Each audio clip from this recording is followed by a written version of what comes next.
Hey fans, welcome to Hollywood Hills episode number 32 of the year.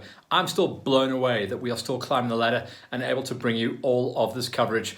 We kind of made a plan the whole way through this last lockdown, giving you all of the updates of the championships coming out, the GXCCs. Now we're going to take a little break from that before we get into the last show, because last weekend it was all about the Farm Jam. We've been burning the candle at both ends. Hats off to the LiveX boys, especially Gareth and Ivan. They have killed themselves to put together a rock and roller. This is Farm Jam, round number 3.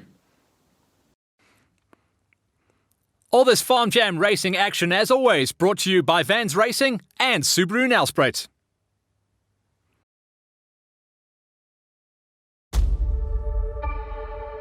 It's been a long time since any of us got to load up the trucks, the trailers, and the family and go racing.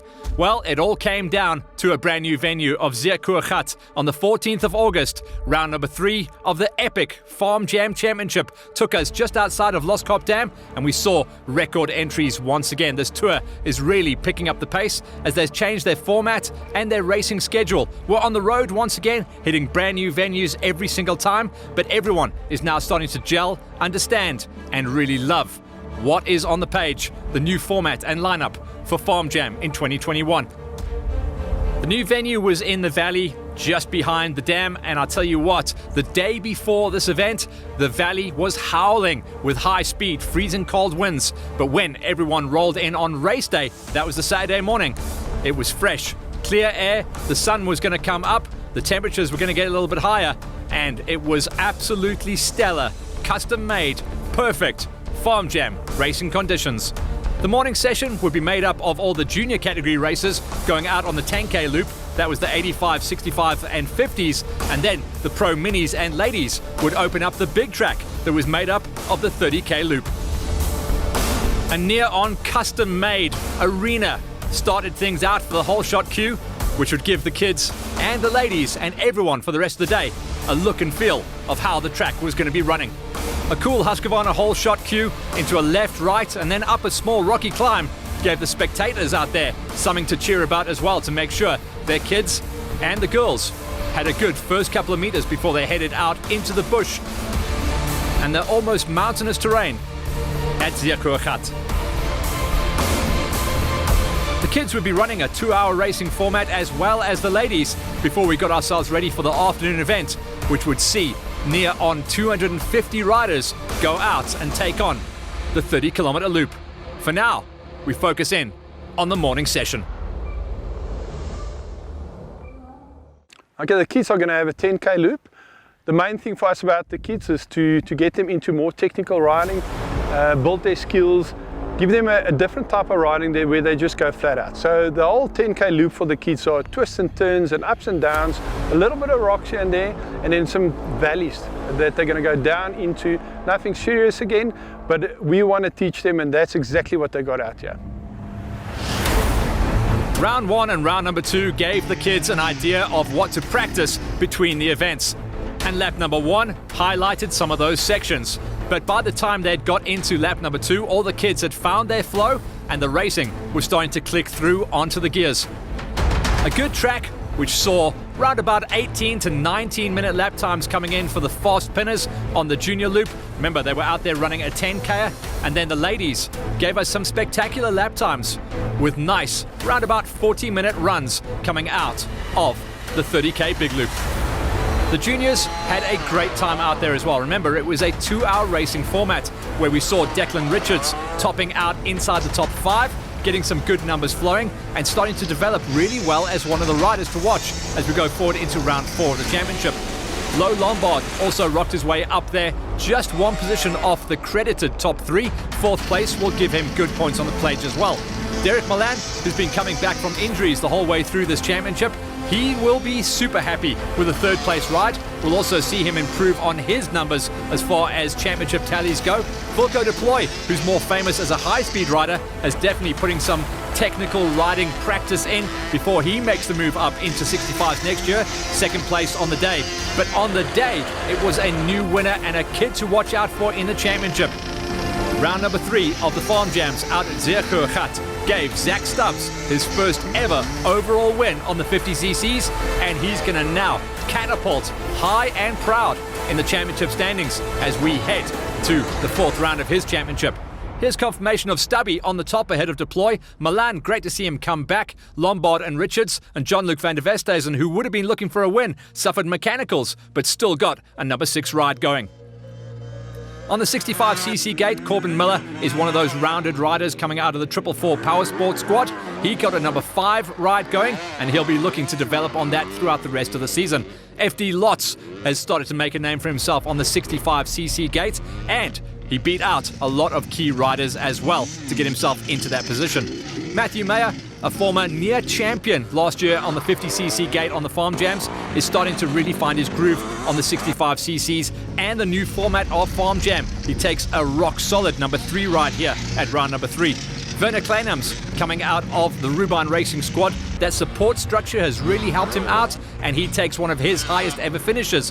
This was great terrain for Kleinams. And then what a story is this? One of the oldest 65cc machines out there and one of the few remaining Kawasaki 65s, Ben van Schalkwyk, gets his first ever Farm Jam win at round number 3, and he's going to now be climbing the championship ladder. He's going to be heading to 85s next year, so it'll be cool to see him rock the green machine all the way to the big number 1 plate. Van Schalkwyk then confirms his big win ahead of Kleinams, Meyer, Lotz, Muller and De Beer just outside the top 5 into a number 6 ride. On the ladies' gate that, remember, went out onto the 30k run, Shelley Compain. She loves the Farm Jam. She's got a great team structure behind her, and she walked away with a number 5 ride. Marissa Van Rooyen was clearly loving her time on the saddle as well, as she just smiled her way the whole way through the loop. Zeldin Mayberg came out of almost nowhere at the beginning of the season. She got a number 3 ride. She is sitting inside the number 3 once again for the championship, and she is the measure of consistency once again. Up the road, she'll have been hoping for a win, but in this terrain, Carla Neerbuer did a great job to take her big 350cc machine all the way up to a number 2 ride. That's going to sit her very well in the championship standings as well for the Rubine Racing squad. But it was the whole shot, the fastest lap, and the checkered flag that came out for Catherine Mostert. She is perfect in this terrain. This was the ideal race for her. She's extremely technical, and she found that flow very, very early on, riding on her new Sherco machine as well. Mostert tops the charts at round number 3.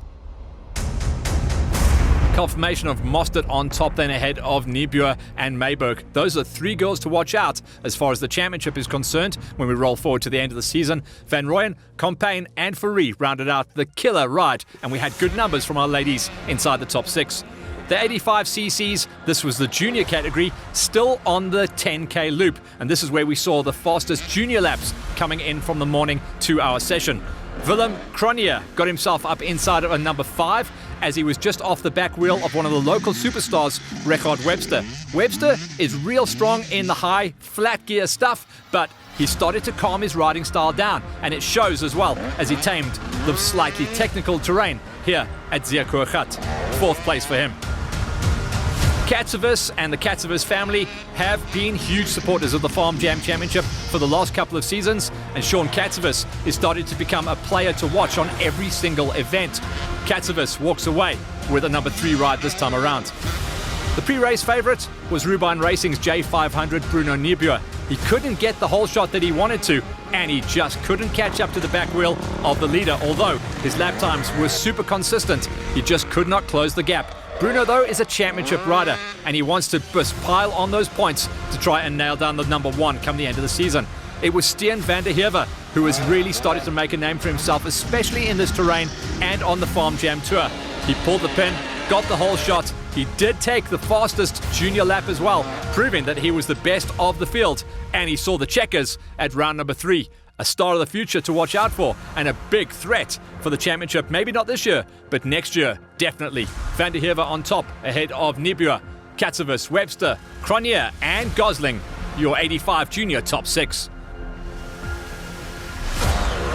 85 pros, pro minis as we like to call them, were out there on the big loop running the 30Kers. These kids are hugely talented, and even though they've got the small wheels, they've got the skills to get up and around the big 30k course. Mitch Fallon, riding out of the Vans Racing squad, did a good run inside of a top 5 with Ruan Kruger, who really gelled nicely on this terrain, getting himself up there to a number 4 ride. The top 3, though, were in a class of their own, where we saw Keanu Visser dwarfing his 85 once again. He is too tall to the max, waiting to make that big move up next year into the 125s. We'll be racing some real tasty riders. For now, Visser rocked his way up there into a number 3 ride with Dwayne Combrink, who's also a good flatland and rock hopper, one of the multi-talented riders, multi-event riders that can bring podiums every single time, and he proved that here at Farm Jam number 3 with a 2nd place ride. Not too far off the win either. The win went to Little Mig, Miguel Cavina, absolutely charging. He was a standout rider at the beginning of the season, seems to have developed his equipment as well, got under some new stuff, got some fresh gear, but the results remain the same. The checkered flag and Miguel Cavina on the top step once again. Confirmation of Baby Mig getting it done. Cavina on the top step ahead of Combrink and Visser, with Kruger, Fallon and Tinny Blake getting a good ride going inside of a top 6. That's it for the morning session. Let's see how things pan out for the afternoon session, where the 30k loop would be dominated by more than 8 categories going out and racing a full 4-lap race program. That meant that over 250 riders were going to be chasing each other's tails around the mountains of Zeekoegat.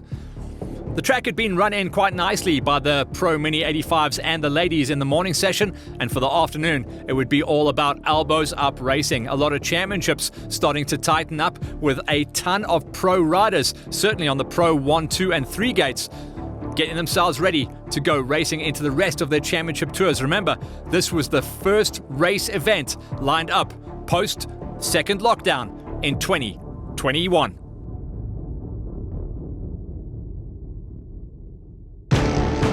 When the first flag dropped, it was clear it was going to be a bar-banging race. Paltzer took the cheese, but he was going to be going up against the winningest rider on the pro category for Farm Jam in 2021, and that was the Devastator, Devon Smith. Matthew Wilson was also in full complement this time around. The second gate hole shot going to Ruban Racing's Jean Nibua. He's a charger at the moment, but he had a big gate to contend with.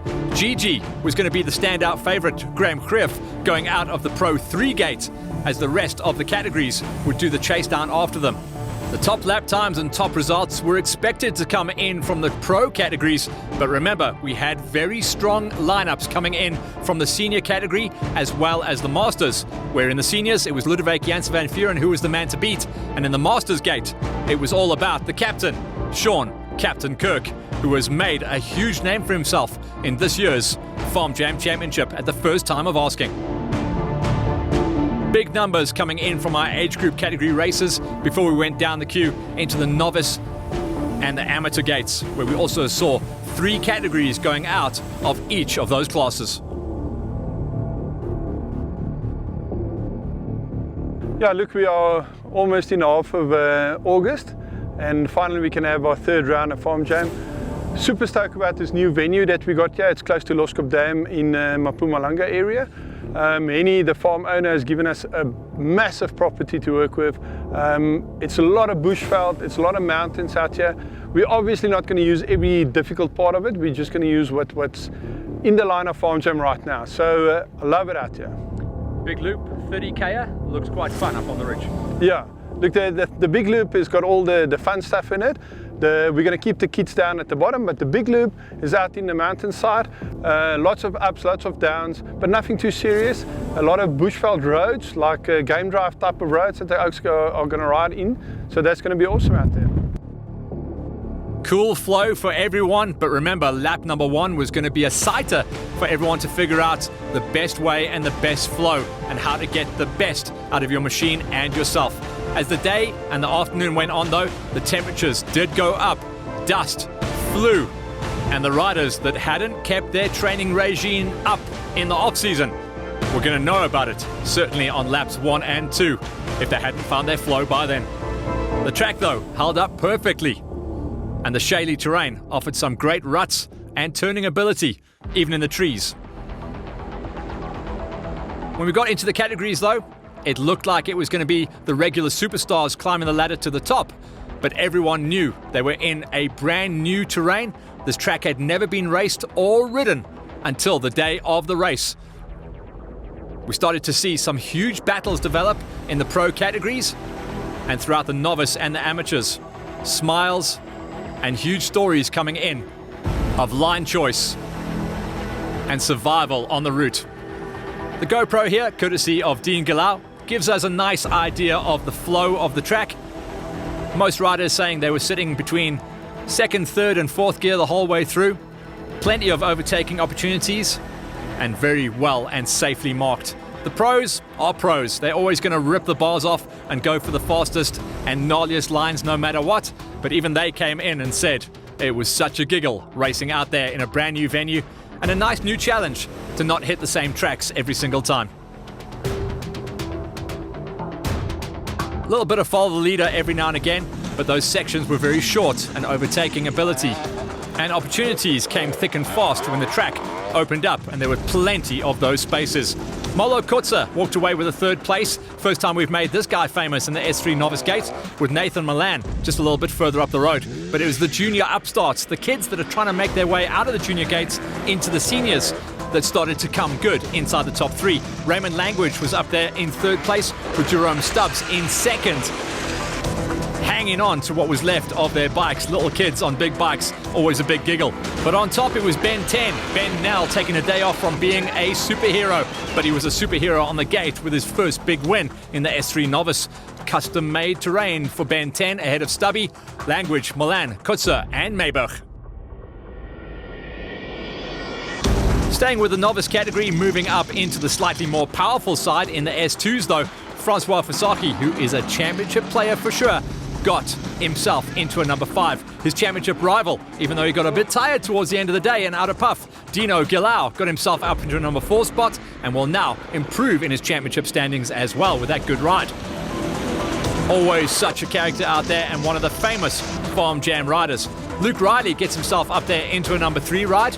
He took his smoking Yami all the way up into the tippy top steps, just off the back wheel of second places, Christian Nell. Nell is looking extremely comfortable with the new style of Farm Jam racing, which pretty much has a little bit for everyone. Carl Potgieter now starting to also become a Farm Jam superstar, coming off his first ride at round number 2 where he podiumed, and now a big win at round number 3. Also coming back from injuries, so that's a great ride and that'll really cheer him up. Potgieter on top ahead of Nell, Riley, Galau, Fasaki and Bester. Watch out for the championship to change now as we head to round number 4. The big dogs coming out of the S1 novice class, and S1 denoting that most of these guys were rocking either 300 smokers or 450 thumpers. This is big bike terrain. Stefan Rousseau was inside of a number 5 with Gerrit Foster riding out of the CIT franchise company squad, doing a nice job for himself there inside of a number 4. One of the highest finishes we've seen coming out of him on the season. Tristan Moret, one of the junior riders who's looking to move up into pros, gets himself a number 3 ride with Frans de Klerk, the big Viking, with most of his beard still hanging out the bottom of his helmet, taking in number 2, and Francois Moritz, tippy top step. Mixed it up with a couple of the pros on a couple of the laps, but did get his full race donation and got his big win at round number 3. Confirmation of Moritz on top ahead of de Klerk, Moret, Foster and Rousseau, with Rubenheimer, one of his best rides on the championship tour, Helgaard inside of a number 6. Good job, buddy.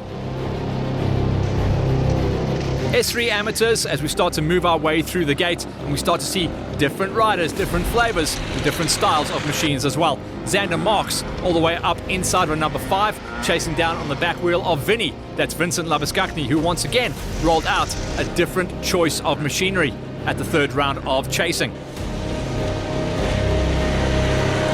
Sometimes Vinny's on a KTM, sometimes it's a Husky, sometimes it's even a Honda from way back in the day. Sean Fourie had that deft touch as well. Light, delicate riding style, and he had the flow down to a T. 3rd place for him, and we will see higher finishes throughout the championship for him as well. Hanru van der Sant got himself up there into a number 2 spot. He's trying to chase his way up into the championship, but at the top it was another Yamaha, the C94 of Jacques Oosthuizen, who aggressively rode the S3 amateur gate I'd expect to see him possibly move his way up into the pro category for next season. His lap times are eye-wateringly fast at this stage of the game. Oosthuizen then confirmed on top ahead of Van der Sant, Fourie, Labuschagne, Marks and Van der Walt. That's Hansi taking a number 6. Staying with the amateurs and moving up the categories as we tick and tock our way to the top. The S2s, where we saw Dwayne Gerber getting the moves up and over the mountains inside of number 5. After a good start, James du Toit got into a number 4 position, chasing down on the number 3 spot of Jason Lightfoot. Du Toit really came back strong at round number 3. Lightfoot was real good as well. His first lap setting up nicely, and he had a good pit crew looking after him to keep his fueling and his food strategy strong throughout the rest of the day. For Roberto, Justin Robert had one of his best rides on the championship as well, and will be moving up in the championship standings with a rock and roll number 2 spot at round number 3. But it was Evan Wessels who is going to be his rival to watch out for the rest of the season. The guys, though, are gelling, figuring out Farm Jam, and the format is now creating a tight championship. Here's Wessels on top ahead of Robert, Lightfoot, du Toit and Gerber, with Damien Robert also getting himself inside our top 6. That's father and son, running 2 and 6. The S1 amateurs are tasty riders indeed, bringing the big dogs out into the mountains around Zeekoegat for round 3 of the Farm Jams. Stefan Kruger enjoyed his day in the saddle, chasing down on the back wheel throughout the day of Bevan Shokos.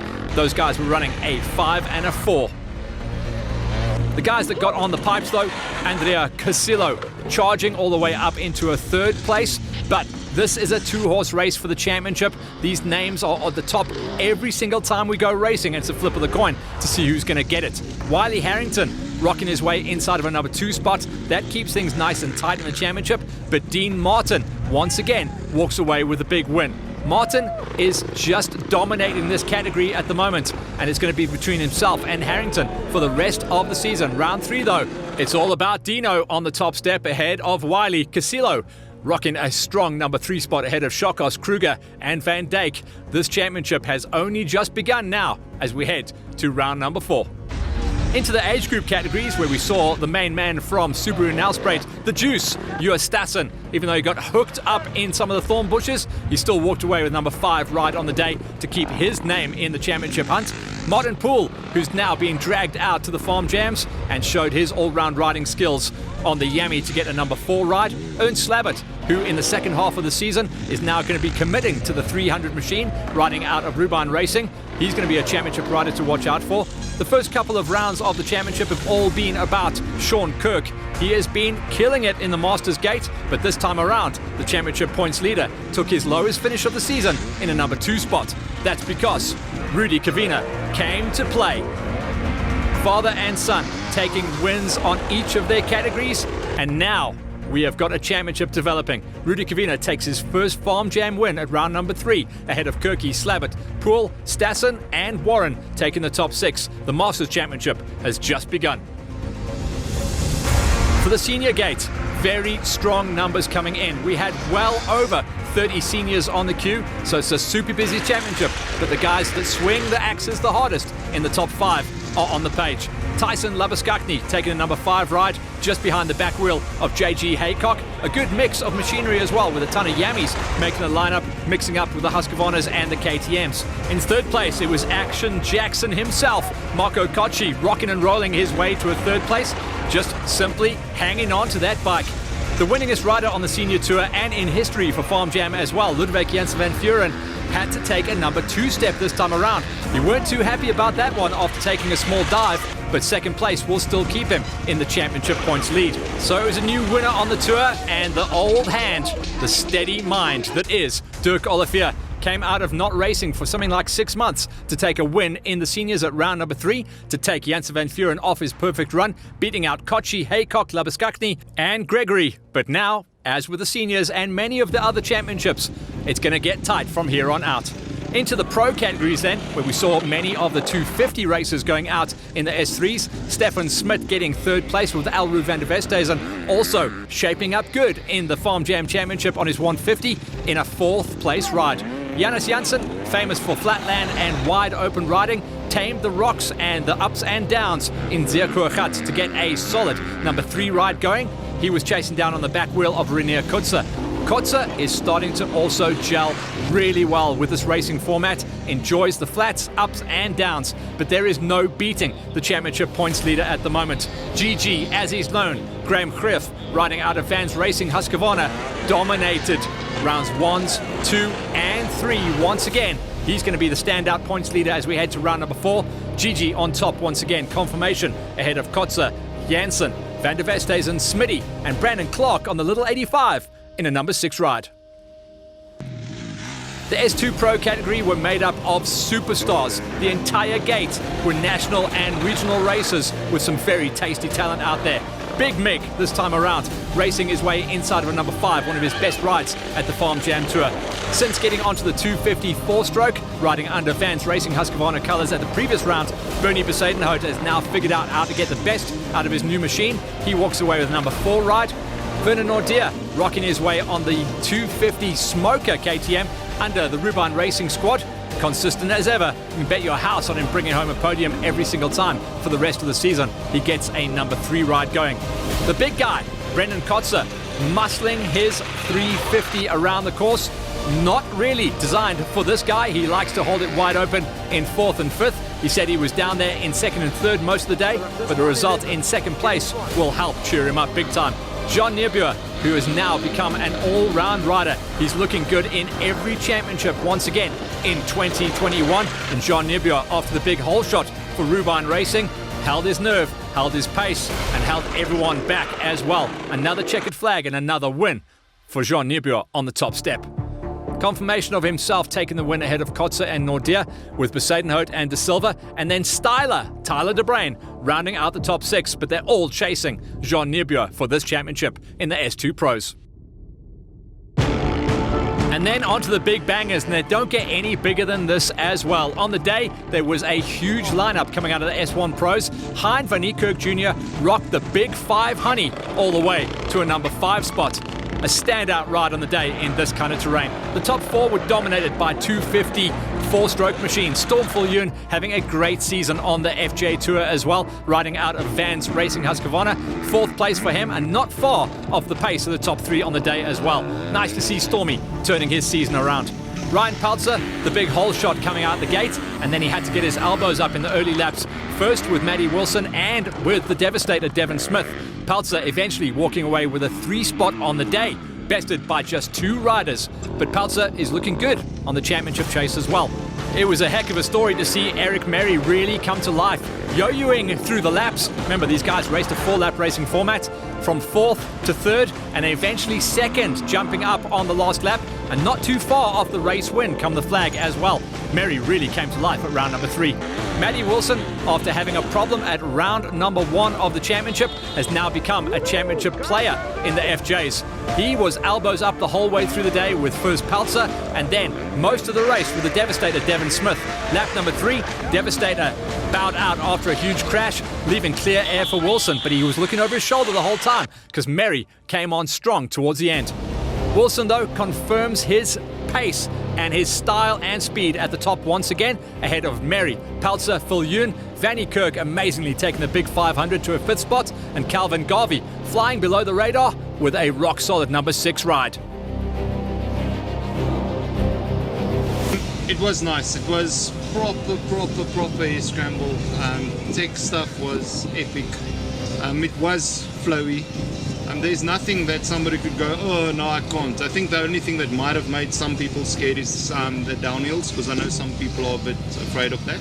But other than that, it was fun. It's just, and loose rocks. A lot of loose rocks. So yeah, but no, I had fun. Tell me about your day, bro. It was nice. Liked the track. Bit on the more enduro side for me. I don't like the enduro stuff, but I liked it. A lot of straights, the uphill straights, downhill straights, all the corners, a lot of rocks, nice weather. Yeah, but I liked it. Zelda. How was the day? It was awesome, I'm not gonna lie, by far the best venue they ever had. It was a little bit of everything, a little bit of fast, a little bit of tech, very doable though. Highly recommend it. I had the most fun 2 days on Farm Jam ever. GG, another top 10 at Farm Jam, man. You're making these things your own. Thank you so much. Yeah, it's great. Lucky to be out here. Good day. And it was a tough one. Talk me through the loop, because the guys were saying it was pretty tight out there, hey? Yeah, it was a tight one. There was a lot of single track and a lot of dust coming up behind guys quite a bit. Yeah, it was good. They definitely slowed it down a bit. It's a lot better. I think it's a lot safer as well. And it's good. It's fun. It's lucky to be out here.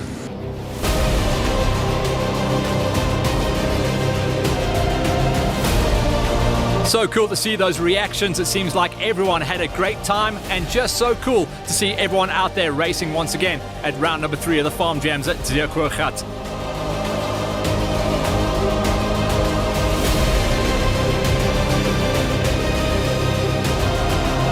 We now get ourselves ready for round number 4 that is on the cards for the 25th of September. A brand new venue once again out at Middelburg Dam. It will be round number 4 of the Farm Jams, called the Khaki Boss Round. This Farm Jam racing action was brought to you by Vans Racing and Subaru Nelspruit.